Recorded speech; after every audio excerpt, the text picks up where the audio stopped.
What is good, everyone? I'm sorry this video took so long. I had an injury, so I wasn't able to do any research for a while, and then I also went on vacation, so I'm sorry this took way longer than it should have, but I hope you enjoy. This is the 10 most haunted places in Ohio. Number 10, Malibar Farm State Park.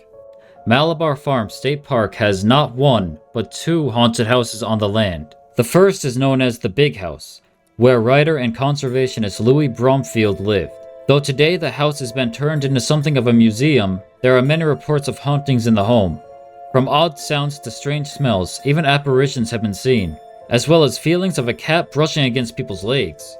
The second haunted location has a much more sinister background. It is known as the Seely Rose House. In June 1896, there was a young woman named Seely Rose. She fell in love with a man named Guy Barry who lived down the road. Her parents did not approve and told her to forget about it. She was enraged by this and thought her parents were keeping her from her true love. It is said Guy Barry, however, had only been nice to her out of kindness. Soon she grew tired of her parents keeping her from her true love. So she took arsenic-laden rat poison and poured it into the family's cottage cheese. Her father died on the sofa the next day, and her brother died a week later. Her mother now understood what she had done, and since Seely was all she had left, she decided to protect her from the lawmen.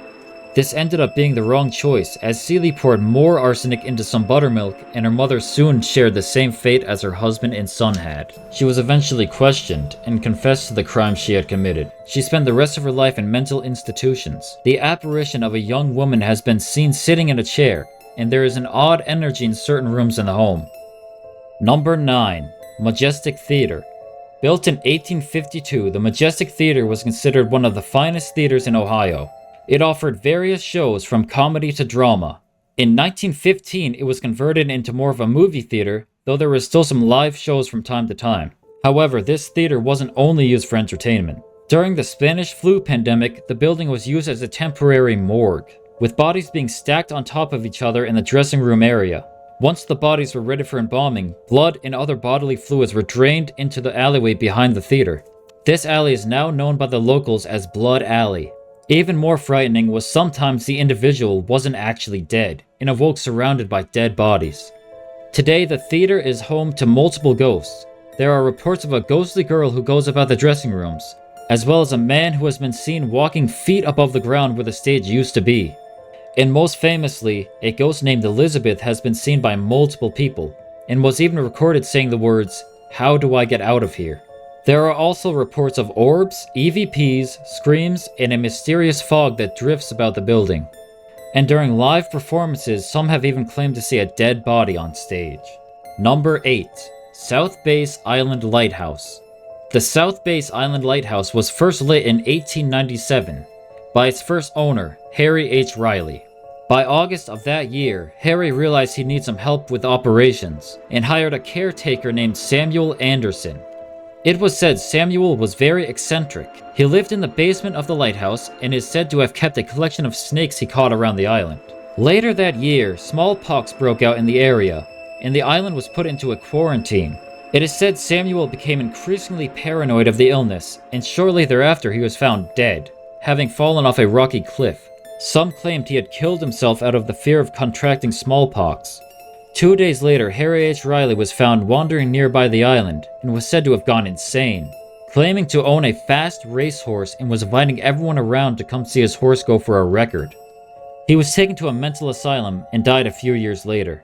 They believed he was so distraught from Samuel's death that he had simply gone insane. However, some claim Harry was actually responsible for Samuel's death and went insane due to the immense guilt. Was Samuel's death a case of suicide brought on by fear and paranoia, or did something much darker take place? To this day, people who visit the lighthouse report unexplained footsteps, doors slamming, and eerie noises. Number 7. The Buckton Inn. Built in 1812, the Buckton Inn has been giving guests a place to stay for over 200 years. It is also said to be haunted by 3 ghosts. All are former owners of the establishment. The first ghost is Orrin Granger, the original owner of the inn. He is said to appear to people from time to time, but not nearly as frequently as the others. The second ghost is that of Major Horton Buxton, who the inn is now named after. He has been seen multiple times, especially in the kitchen and main dining room. He was also a fan of cigars, and the scent of cigar smoke has been reported in various locations throughout the inn. The most reported ghost, however, is Ethel Bunnell. Her original living quarters were consisted of rooms 7 and 9, which are now 2 of the most haunted rooms in the inn. One story tells of a nurse manager who stayed in room 7 during a work retreat. She fell asleep and woke to the sound of someone flipping through her planner. The door then opened, and a lady in an old dress walked in. She sat in a chair near her bed and said, "You can't sleep, can you?"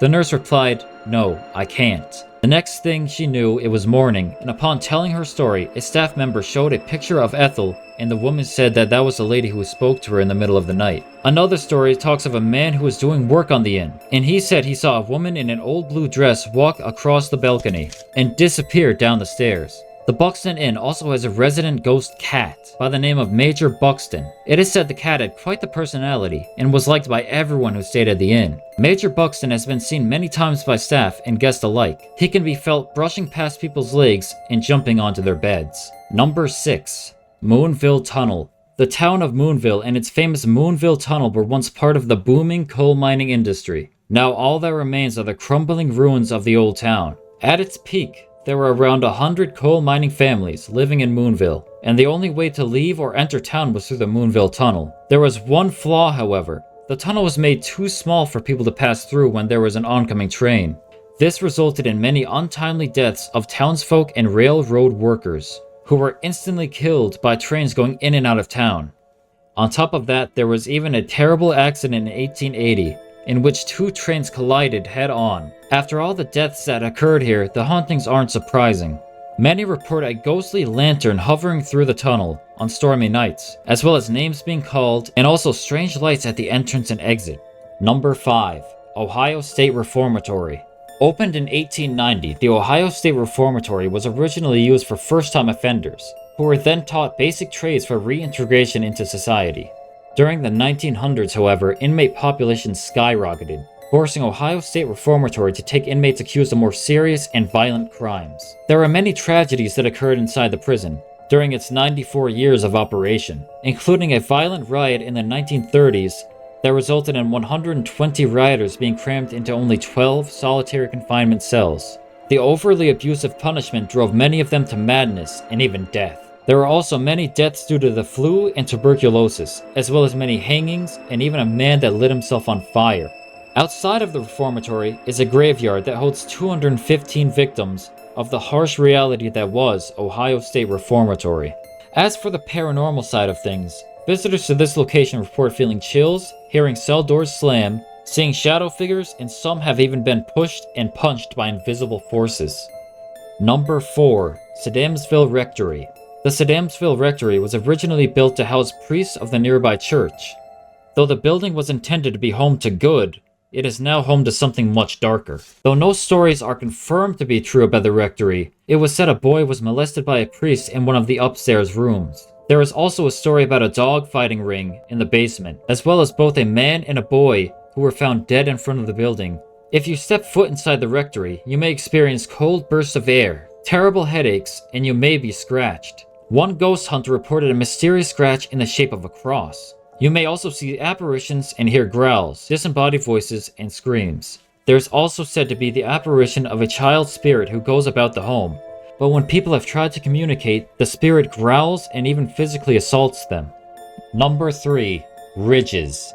The Athens Lunatic Asylum, now known as the Ridges, was a mental hospital in operation from 1874 to 1993.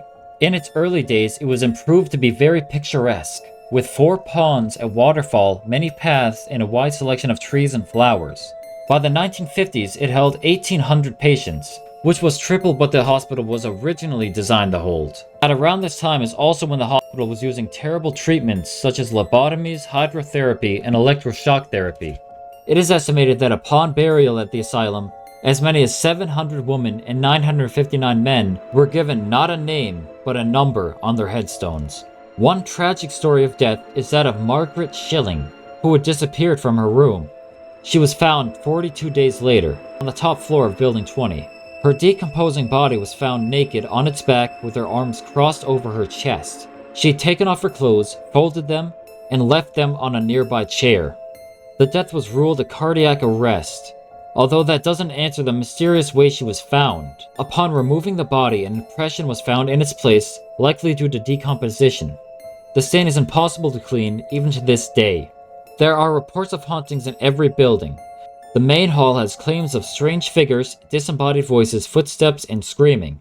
And the ghost of Margaret Schilling has been seen, as well as a tall man in a black coat who has been scaring people in the men's room for decades. Wilson Hall is said to be the most haunted building, with sightings of apparitions, doors slamming, and disembodied voices. The multiple cemeteries nearby are also said to be haunted, with shadow figures and strange lights being spotted among the headstones. Number 2. Licking County Jail. Built in 1899, the old Licking County Jail was in use for nearly 100 years. The full capacity was meant to be 68, but at its peak it held over 100 people.